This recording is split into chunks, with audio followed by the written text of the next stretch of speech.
Hello, everybody, and welcome to the Flight Podcast. My name is Jacob Shanker. And I'm Andrew Thomas. Shut up and sit down.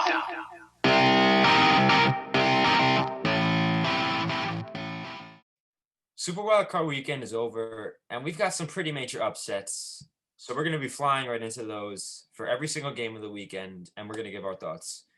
Starting off with the first game was the Bills Colts game, and the Bills won. Obviously, that wasn't really surprising. The surprising part was how it was somewhat close. What were your thoughts on that?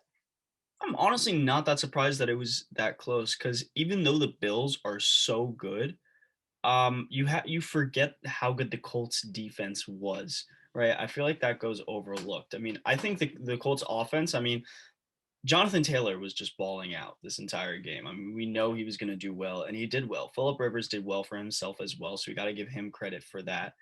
But yeah. I mean, but overall, it was just a much better game by Josh Allen, and he was leading that Bills team. I mean, getting two passing touchdowns, a rushing touchdown, doing well on both ends, getting the connection with Stephon Diggs like he always does. I think the Bills defense could have done better. It was something I thought that they would do better, but in the end, the Bills came out on top like we expected. So really, no surprise in this game. Yeah, no real surprise at all. All right, let's go on to the Seahawks and the Rams game, where I think we have a pretty big upset because me and you both, including a lot of people, said that the Seahawks were going to win this game as the Rams won by 10 points. So, what are your thoughts on this game? This was very disappointing, and Russell Wilson did not have a good game. His completion percentage was pretty damn bad. It was under 50%. I think it was 40%. He threw an interception. He threw a pick six, actually, right? I think he threw a pick six. Yeah, he did. Threw a pick six. And the only bright spot for Seattle was DK Metcalf, and he had 2 touchdowns, 5 receptions, and 100 yards. And there was, it's just so disappointing. The Seahawks could have won this game. And the bright spot for LA though was Cam Akers. He had 131 yards and a touchdown. This game was disappointing. I thought it would be a lot better. Yeah. I mean, pretty much everything what you said. I mean, the sad thing was that John Wolford, he got into the game, but then unfortunately had an injury in his neck. And so Jared Goff had to come back in. Even though injured, he still was able to do somewhat well. I mean, having 155 yards, a touchdown. I mean, this game was really the Rams defense, like you were talking about before. They were able to pretty much stop that Seahawks offense. And honestly, if I'm being really honest, I'm not very surprised that the Seahawks lost this game. Since week maybe 7 or 8, Russell Wilson has been terrible. Okay. He has not gone one game without an interception. I mean, come on. He's one of the leaders in interceptions. He was top three. I'm pretty sure he had 13. Now he's coming in and he had an interception. I mean, it questions everything. And I think for me, I know there's a lot of problems with the Seahawks. It's more so on the obviously the defensive end than the offensive end, and something that the front office has to work on is more on the defensive end. But something that they need to take into consideration for once, replacing Russell Wilson in the near future. Because But at the same time, like Russell Wilson is still a great quarterback, and they need to figure out if this does keep up, they're gonna have to trade him because this isn't like the Carson Wentz situation. no, Russell Wilson is still a ridiculous quarterback. Russell Wilson is still a top quarterback in the league. I'm not denying that. I think right now this year he was definitely a top five. I probably put him at fifth for all quarterbacks this year. But I mean, he's 32, right? We're seeing him decrease. I mean, he's not going to be able to be as consistent the entire year. That's just something we're not going to be able to see out of him anymore. Nothing like what he normally was a few years ago, right? We're not seeing that same Russell Wilson. I mean, this is what it was every single year. Think about it. This happened last year also. Seahawks. Uh, Russell Wilson was an MVP favorite. Then he fell off again. Then what also happened? The Seahawks were chosen to be one of the top teams to win it. They lost again. This is what's been happening for the past couple of years, and I mean, I don't know what's going to be going on with Russell Wilson. He needs to figure some things out. But I mean, good job for the Rams. I'll give them that. But good job for the Rams. Good job for the Rams. The Bucks and Washington went off, and this was a better game than I thought it was supposed to be. It was an 8-point difference. The Bucks won, and there was nothing big on Washington's end. They did do pretty good on defense, but their quarterback I don't even know how to pronounce his name. Heineck. He was pretty good on the rushing end. Yeah, he had a really good diving touchdown. I saw that. It was very good. I mean, it was a good effort. I mean, I think it was a closer score than everybody anticipated. Yeah, I think so. Chase Young saw Tom. He was there with Tom, and he couldn't do anything with Tom. Right? No. The entire game, he had one tackle, assisted on two, and Gronk surprisingly was guarding him, making sure that he could protect his Lord Tom Brady. So Tom Brady.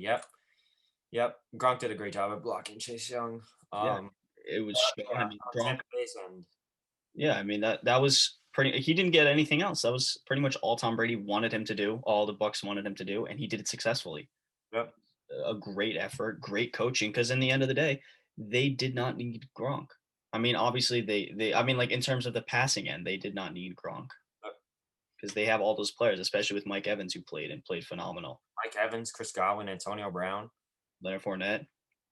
Yeah, Leonard Fournette. He was good at rushing. I'm so glad they're using Leonard Fournette instead of Ronald Jones. Yeah, I mean, well, I personally think Leonard Fournette is better than Ronald Jones. I mean, Yeah, overall, when he was obviously. when But he was on the Jags, he was back when the Jaguars were in the conference championship, he was a Leonard top Fournette five. was one of their better players. Yeah, he was a top 5 running back at that time. Yeah, he was good, and I understand like saving him maybe for the playoffs, but I just don't understand. I understand that Ronald Jones is a young player; he's good, but Yeah, like if it's Leonard Fournette, then you need to utilize him too. yeah, Didn't utilize him that much during the season. yeah. All right, let's go on to the next game, which is the Ravens and Titans game, where the Ravens came out on top, and what I said before came true. What my prediction before, if you guys didn't watch the last episode where we gave our predictions, I said that when we got up to the Ravens and Titans game, this game was going to be decided by Derrick Henry, and I was right. Derrick Henry had 18 carries, 40 yards. Pretty bad. That is terrible. He's still the best running back in the league, in my opinion, Same. especially with what he's given on the offensive line side, right? I mean, Oh yeah. He's a big man. yeah. But So, what are your thoughts on this game? yeah, that I had the Ravens winning, and I'm pretty glad the Ravens won. Lamar Jackson was pretty damn. He was so good, actually, not pretty damn good. He was so good on the rushing end. He like took Derrick Henry's powers, or he regenerated his power from last season, which was Yeah. pretty good. Yeah. He had 140 yards rushing. Yeah, I mean, I feel like the more and more we keep talking, we keep saying, "Oh, this player did so well on the rushing end," right? And I feel like I've noticed that a lot. I mean, we were talking about Josh Allen before; he did really well, not only on the passing end, but really well on the rushing end. Lamar Jackson did better on the rushing end than the passing end. Heineke, like we were talking about, he did well on the rushing end. So it's like more and more players we're going to be seeing coming into fruition of more rushing quarterbacks. Yeah, NFL's evolving. Exactly. Yeah, well, speaking of quarterbacks that don't really rush that much, we got the Bears and the Saints, Mitch Trubisky, Drew Brees. They don't rush. Drew Brees is old, and Mitch Trubisky is obviously more of a throwing one. Well, yeah, but no, Mitchell Trubisky is still a great rushing quarterback. Well, He's still a great he's not like Lamar Jackson or anyone like that. Well, nobody's like Lamar Jackson. Lamar Jackson's the best. One of the quarterback go down as one of the best running ones. He's probably the best in history. One of him and Michael Vick. Yeah, but Lamar Jackson last season was better than Michael Vick rushing. That's true. Plus, he missed a game. Yeah. Wait, back to the Saints Bears game. The Bears lost, obviously. The Saints were a little underwhelming, I will say, but they didn't need to like wow this game because I'm pretty sure that they would have won either way. Like, yeah, even if they wowed or didn't wow, like, well, obviously, oh my god, the Saints won. That's all you need to know. Yeah. I mean, yeah, they did they didn't need to do anything else. They pretty much outshined in every single aspect of the game, both offensively and defensively. The Bears had pretty much no. Sorry, they did have a passing touchdown, but I mean, that was it late in the fourth quarter. Um, but overall, it was just a great win by the Saints, and I mean, overall, I have nothing else more to say. Seeing Alvin Kamara and Michael Thomas come back, each getting touchdowns, they're looking scary. They're looking Yes, they scary are. for the NFC. They are. Now the next game, the last game, I'll let you introduce this one. The last and final game, the Browns and Steelers, as the Browns upset, winning 48-37 against the Steelers. So, Andrew, I mean, what do we talk? What were your thoughts on this game? I mean, this is just a I was watching this game, and I saw that the Browns were up 28-0. And you know what, Jacob? I wasn't thinking, wow, they're up 28-0. I'm thinking, they better not blow this lead. And you know what? they almost They did. almost blew it. They almost blew it. The Steelers were damn good in the second half. They had 27 points. Same as the Browns in the first quarter, but the Steelers were terrible in the first quarter. They were just awful. And Ben Roethlisberger threw 68 passes, completed 47, and he had 4 interceptions, but he did have 4 touchdowns and 500 yards, which is really good. Juju, Deontay Johnson, they both had really good games. But back to the Browns, it's Kareem Hunt and Nick Chubb. They did great. Mayfield threw for 3 touchdowns, and yeah, It was just all around the Browns. I know that I mean, we know that they don't have a good defense, they right? don't. Defense is probably average compared to the rest of the NFL. Yep. So to see that the Steelers put up a lot on the offensive end, I'm not very surprised about that. But I'm surprised about 2 things. One is that even though Ben Roethlisberger did throw for 500 yards and 4 touchdowns, he also had 4 interceptions Yep. and a But that's fumble. what we've seen in Ben Roethlisberger in his career, because he's never been the type of player like Aaron Rodgers to throw for 50 touchdowns and 4 interceptions. He's always thrown usually more than 10 in the I season. know, but come on, man. Yep. It's like 4 interceptions in the playoffs against a team that doesn't have that great of a defense. Let's be Yep. real. And had a fumble on literally the opening play and lost, and the Browns got a touchdown Well, from it. yeah, that was a bad snap. I know, but still, I mean, they needed to have better coaching, better coordination. I mean, I don't know what was going on with Mike Tomlin. No, I don't know what was going on with him today, because that defense that brings me to my next thing. That defense Do not care. did terrible.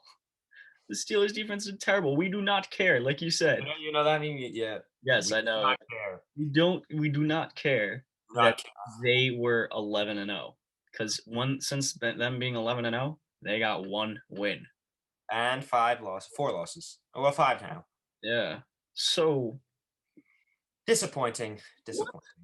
I mean, this brings me to my next thing. I mean, I really got to say, I mean, I think it really was just their easy schedule of why they were looking so good, why that Steelers team was looking so good.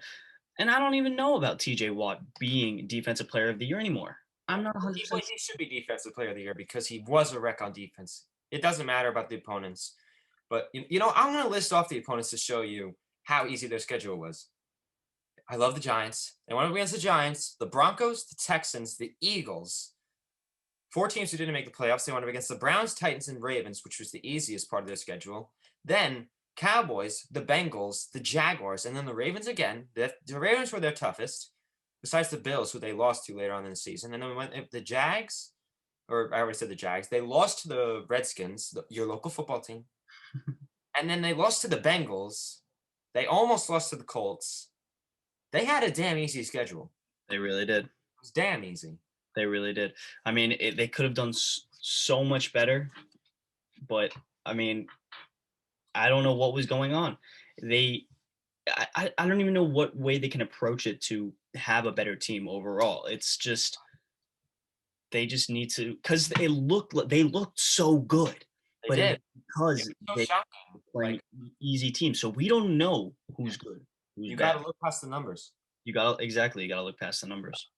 It's a little disappointing, but Absolutely. yeah, well, yeah, it's disappointing. Yep. That's all for today, everyone. Feel free to comment down below what your thoughts were on Super Wildcard Weekend, even though it wasn't feeling so super. Yep. Tune in to the next episode on Friday. See you guys next time.